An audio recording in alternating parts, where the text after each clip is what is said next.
Bienvenidos a su programa Lecciones Bíblicas. El día de hoy estudiaremos este tema, esta lección titulada José, príncipe de Egipto. En la lección anterior vimos cómo Dios guió la vida de José. Y a medida que fue pasando el tiempo, José fue confirmando que era Dios quien estaba al control de su vida. Y es así cuando nosotros nos consagramos a Él. No hay nada imposible para aquel que se consagra a Dios.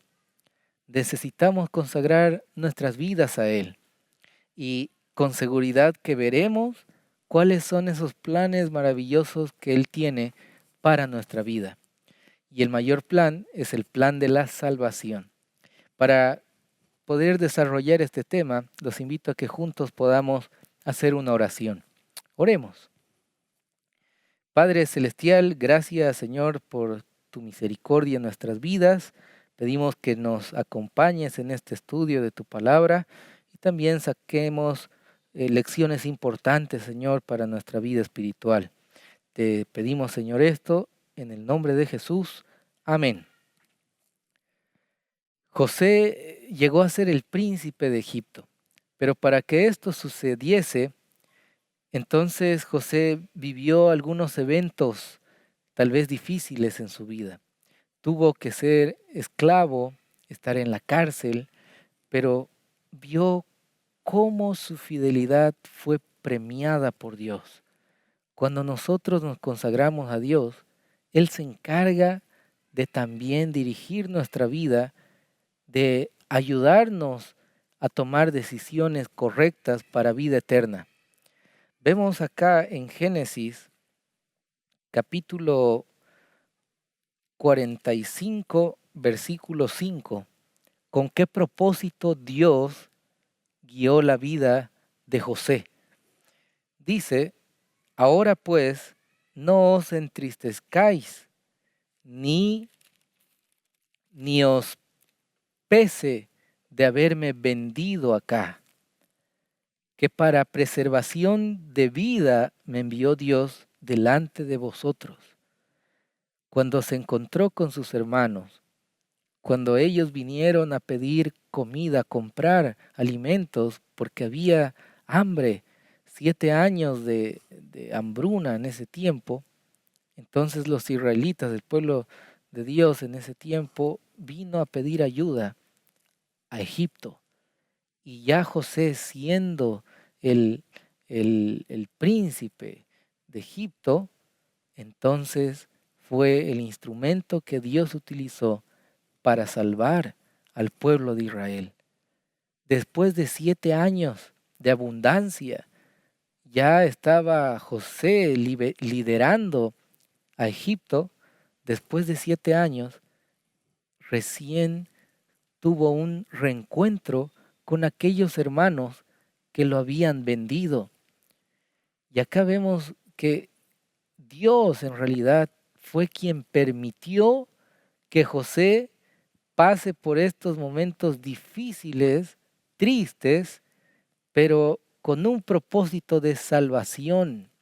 A veces no entendemos lo que sucede en nuestra vida, pero como dice también en San Juan 13:7, Jesús dijo, tal vez no entiendas lo que hago ahora, pero después lo entenderás.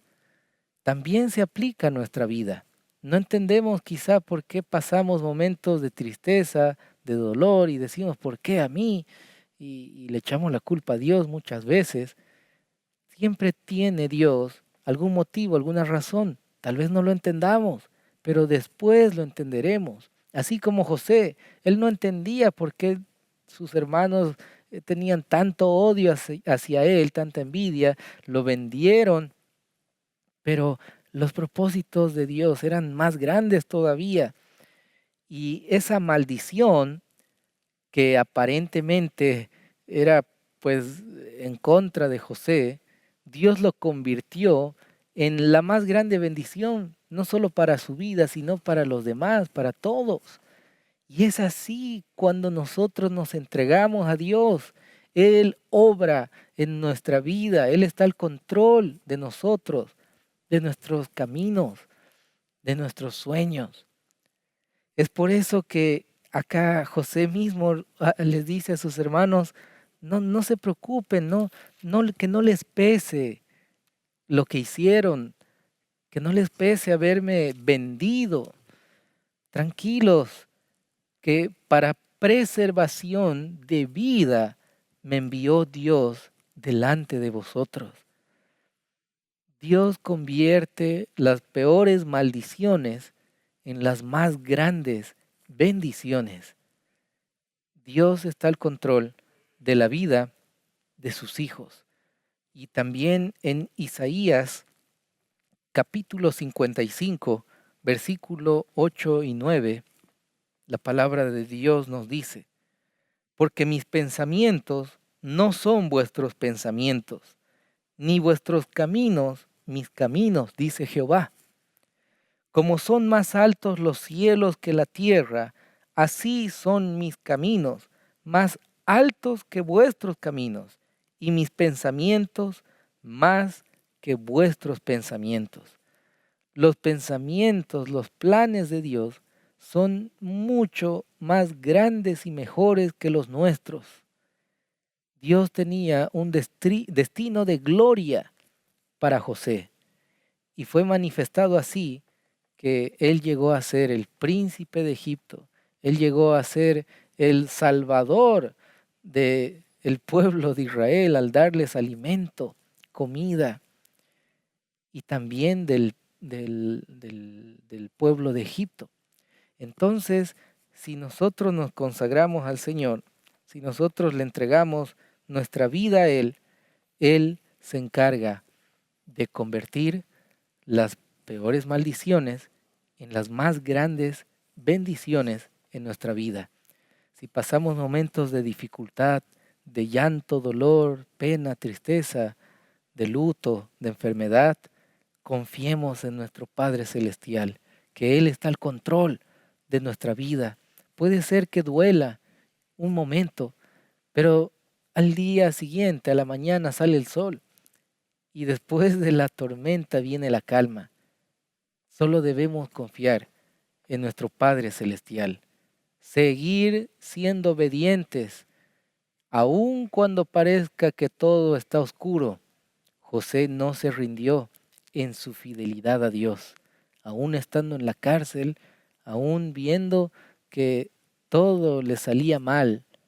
Al final, él se mantuvo firme en las promesas de Dios, en su fidelidad, y Dios lo glorificó. Vemos también algo muy especial cuando tuvo ese encuentro con sus hermanos, el perdón. José perdonó a aquellos hermanos que lo habían vendido, que habían traído mucho sufrimiento a su vida y también a la vida de su padre. Jacob estaba muy triste porque José era uno de sus hijos preferidos y sufrió por muchos años. Nadie se imaginaba que José era el príncipe de Egipto. Sus hermanos no lo reconocieron, pero José sí se acordó de ellos. Y fácilmente él podría vengarse. Hubiese retraído todos los alimentos y no darles nada. Pero José tuvo misericordia, tuvo un perdón hacia ellos. El perdón es una lección vital en nuestra vida. Si en algún momento alguien nos hizo daño, si alguien nos traicionó, si alguien habló mal de nosotros, si alguien actuó mal, nos hizo daño, debemos nosotros aprender esta lección importante del perdón. Así como cuando Jesús estaba en la cruz del Calvario, Él oró al Padre diciendo, Señor, no les cuentes este pecado, no saben lo que hacen.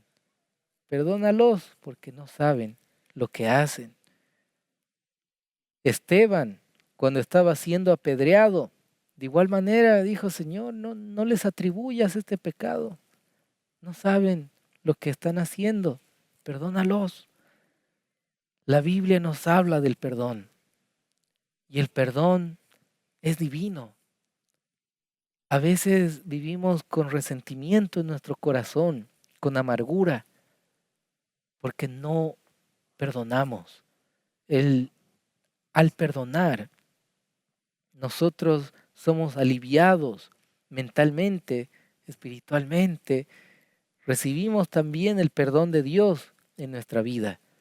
Y así como Dios nos perdona, nosotros también debemos perdonar a los que nos hacen daño, aquellos que hacen mal contra nosotros.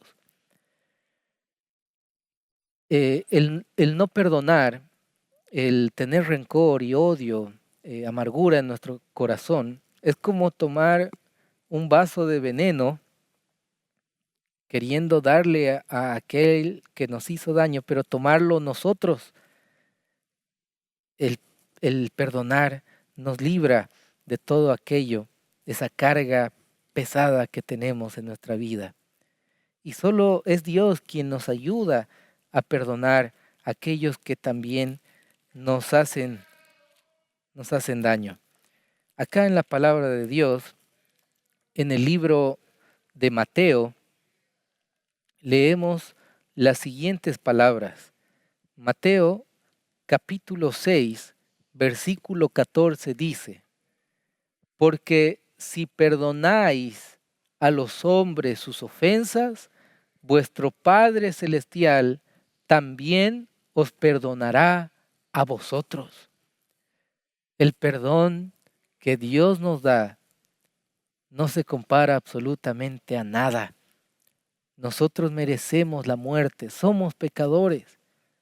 Hemos fallado a Dios en muchas ocasiones, pero Él nos perdona. Y Él se encarga también de transformar nuestra vida, de que no continuemos en el pecado. Y ese perdón que Dios nos da también debe motivarnos, movernos a perdonar a nuestro prójimo. Porque si no perdonáis a los hombres sus ofensas, vuestro Padre Celestial también no os perdonará a vosotros. Es claro el mensaje que Dios tiene sobre el perdón para nosotros. Les cuento que en cierta ocasión, cuando nosotros estábamos en la universidad, alguien, un joven, amigo mío, había tomado mi billetera mientras yo estaba en la oficina. Salí al baño, volví y este joven había tomado mi billetera, sacado la tarjeta de crédito, de débito, y empezó a copiar los números de la tarjeta en un papel, en su celular, guardó rápidamente mi tarjeta en mi billetera como si nada hubiese pasado. Yo regresé, hablé con él, inclusive fuimos a comer ese día, lo invité a almorzar, era un amigo mío. Pasamos mucho tiempo juntos, hablando, conversando, pero después de unos meses, cuando yo entré a mi cuenta bancaria por internet, por la computadora, me doy cuenta que habían muchos retiros de mi cuenta, retiros y compras que yo no había realizado. Había compras de pasajes en avión, compras de ropa, de tenis, de marca, habían muchas compras que yo en ningún momento había realizado. Me asusté porque mi cuenta estaba en cero. Tenía que viajar en ese entonces a otro departamento, a otro lugar, y no tenía nada de dinero. Tenía que pagar también mi tesis, ¿no? Para terminar con la tesis de licenciatura en teología y todo, y no tenía nada de dinero. Todos mis ahorros estaban en cero. Yo no podía creerlo porque se supone que el banco es seguro y todo, ¿no? Las cuentas son seguras. De repente fui al banco, hablé con los encargados, reclamé, hice el reclamo también legal y todo. Me dijeron que iban a investigar, iban a ver quién fue quien hizo estos retiros. Pasaron como 3, 4 meses y me llaman los del banco y me dicen, señor Israel, ya sabemos quién fue quien hizo los retiros de su cuenta bancaria. Fue tal persona y me dieron el nombre de este amigo, de este joven. Yo no lo podía creer. Dije, no es posible, si él es mi amigo. Con él hablo, comemos juntos, somos amigos. ¿Cómo es posible que él haya retirado tanto dinero de mi cuenta bancaria? ¿Cómo lo hizo? Y los del banco me dicen, bueno, tiene que venir de manera urgente acá para solucionar el problema, hablar con él. Por favor, venga. Fui al banco, tuve que viajar y conversamos. Lo cité a este amigo ahí en la universidad. eh, Le hablé sobre el asunto y él se puso a llorar, puso a derramar lágrimas. Y aceptó su error, me dijo, sí, yo lo hice, discúlpame. ¿Y cómo lo hiciste? Le pregunté y él fue quien me contó que agarró mi tarjeta, copió los números y solo al copiar los números de la tarjeta podía hacer estas transacciones por medio del internet. Entonces los del banco me dijeron, si usted no hace una denuncia oficial para que este joven por lo menos tenga un escarmiento y esté con problemas legales, entonces nosotros vamos a creer que usted estaba en, en un plan con él para hacer daño al banco. Y yo vi que este joven se arrepintió de corazón, derramó lágrimas, me hizo hablar con sus padres. Entonces, yo tenía la opción de presentar la denuncia oficial y incluso esto tenía cárcel según la ley. Algunos años de cárcel mínimos, pero era para que entre a la cárcel. Entonces yo decidí perdonarlo. Decidí no presentar ninguna denuncia oficial. Decidí perdonar a este joven porque sentía que su arrepentimiento era sincero. A pesar de que fue mi amigo y me traicionó, me hizo este daño tan grande para mí, entonces yo decidí perdonarlo. El perdón no es un don o una facultad humana. El perdón viene de parte de Dios. Así como Dios nos perdona todos nuestros pecados, nos limpia, también nosotros debemos aprender a perdonar.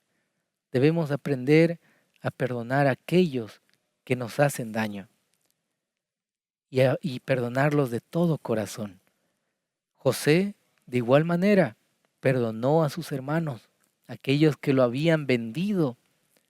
Él los perdonó y los ayudó a que puedan seguir adelante en la vida, les dio alimento y también salvó al pueblo de Israel. Esa también debe ser nuestra experiencia, perdonar a aquellos que nos hacen daño. Debemos consagrar nuestra vida a Dios, dejar que Él guíe nuestra vida. Sus pensamientos son más altos que los nuestros y somos nosotros instrumentos de salvación en esta vida, en este mundo. Quiero leer esta cita con ustedes que lo encontramos en La Pluma Inspirada. Dice lo siguiente. Dice, los hermanos de José temían la esclavitud. Ellos vendieron a José como esclavo y estaban temerosos de que Dios tuviera el propósito de castigarlos, permitiendo que llegaran a ser esclavos. Tenían mucho miedo, pero cuando encontraron a su hermano, encontraron el perdón que Dios ponía en su corazón de José. Esta otra cita dice: ellos, los hermanos de José, humildemente confesaron las faltas que habían cometido contra José y suplicaron su perdón, y se regocijaron grandemente al encontrarlo vivo, pues habían sufrido remordimiento y gran angustia mental desde el momento cuando lo habían tratado con crueldad. Y ahora, al saber que no eran culpables de su sangre, se aliviaron sus mentes turbadas, porque el perdón es divino, viene de parte de Dios. Y el perdón no solamente hace bien al que hizo mal con nosotros, sino también a nosotros mismos. Cuán grande es el perdón que Dios nos ofrece, pero ese perdón debe llevarnos a un arrepentimiento genuino, verdadero, a tener una vida de gratitud con Dios. La gratitud también la podemos manifestar mediante la obediencia. Obedezcamos a Dios, seamos, apreciemos el sacrificio que Jesús hizo en la cruz del Calvario, apreciemos el perdón que Dios nos da a cada uno de nosotros y glorifiquemos a Dios en nuestras vidas. Dios no nos perdona para que continuemos en el pecado. Dios nos perdona para transformarnos, para que seamos mejores cada vez más. Él quiere transformarnos por completo, seamos verdaderos representantes de las cortes celestiales acá en la tierra. Reflejemos el carácter de Jesús y los planes que Él tiene, con seguridad que se cumplirán en nosotros.